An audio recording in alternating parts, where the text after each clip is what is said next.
Today, we have with us here the 2017 KTM Duke 390.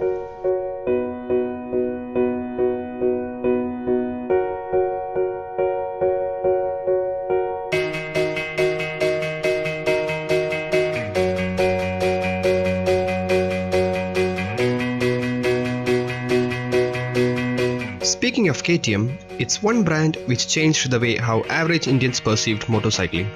The Duke 390 was launched in the country in 2013 and it was a hit among all age groups. The bike just took about anything that you throw at it and continued to go on and on. Be it track days, long rides to far off destinations or everyday commute, the bike was perfect for all.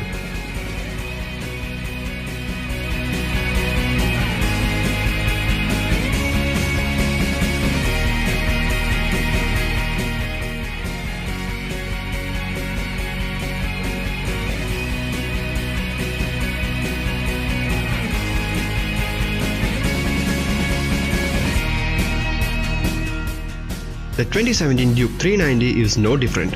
It does all this in an even better way. It has been inspired from the flagship 1290 Super Duke and is quite a looker. The update is not just mere cosmetic one on the outgoing model. It's almost an all-new bike by itself. It has several new features and updates, starting from the TFT display on the console to the headlight assembly in the front to the all-new ride-by-wire throttle and the improved braking system. KTM has also increased the cost of the bike by almost 40,000 rupees over the outgoing variant. So, is it worth the extra vitamin M? Come, let's find out together. On first look, the bike will make you feel that it is straight from the future. The styling of the bike along with the beautiful headlamps and the TFT make you feel so. Your phone can also be paired to the TFT, and once it's paired, you can change all your tracks and attend calls on the go without even lifting your hand off the handlebar by using the menu switch on the left side of the handlebar. The bike will show non-critical messages such as the side stand warning in an yellow bar at the top right of the TFT, and critical messages such as low fuel, ABS failure, etc. are shown at the bottom of the screen in a red bar. The bike has 3 ABS modes which can be controlled from the TFT: the default road mode, the Supermoto mode and Supermoto with ABS mode. It can be turned on and off using these, and it can even be switched on or off individually on the front and rear tires. The TFT display has an ambient sensor and the display stays white in the day and it turns black in the dark. Compared to the older console, the TFT also shows oil pressure while it misses out on the gear shift indicator. But no issues here as the tachometer turns red once you're near the red line.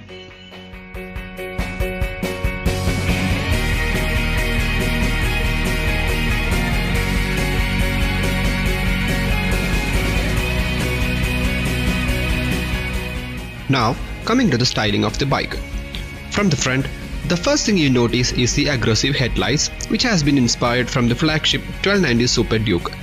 The headlight also has been provided with 20 LEDs for additional visibility.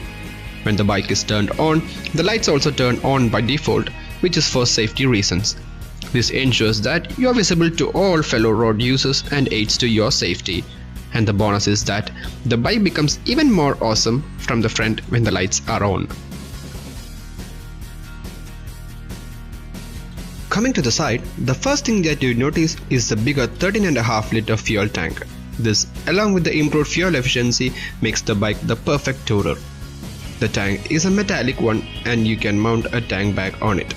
It's a new lightweight steel trellis frame which has a dual tone paint. In this case, the subframe has been painted in white and the main frame is orange. The exhaust has been side mounted and the foot peg position has been changed more towards the rear and its height has been increased.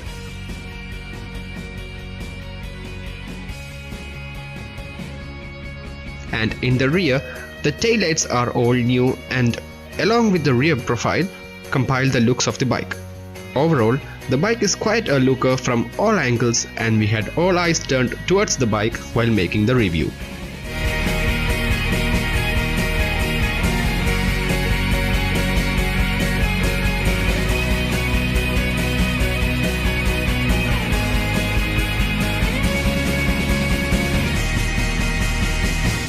The Duke 390 has been provided with an upside-down fork from WP suspension, which KTM says has greater advantage because of its easy maintenance, simplicity and small amount of components.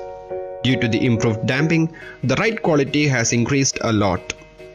From our experience, the suspension is good for touring and for those performance runs.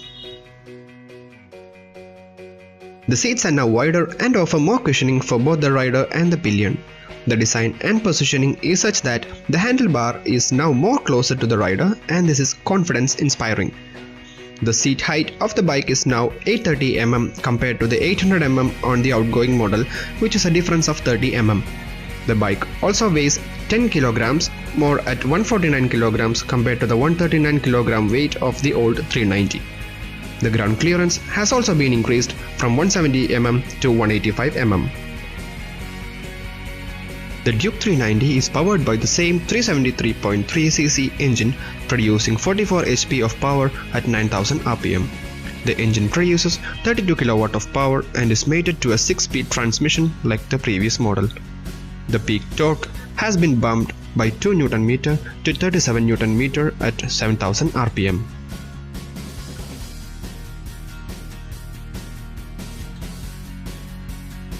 The bike goes from 0 to 60 km in just 2.55 seconds and 0 to 100 in 5.76 seconds.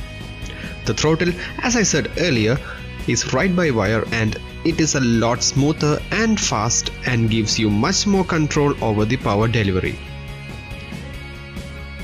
The bike has a slipper clutch which opens up when the engine back torque is too high, and this prevents the annoying rear wheel clatter when braking sharply or decelerating. It also assists you to open up the throttle, and as it can be controlled with just one trigger, happy finger, it saves your precious energy while riding. Overall, the 2017 Duke 390 has become more matured compared to the outgoing variant. The bike is more appealing than ever right now. It is a complete package and will surely put a smile on your face every time you ride it.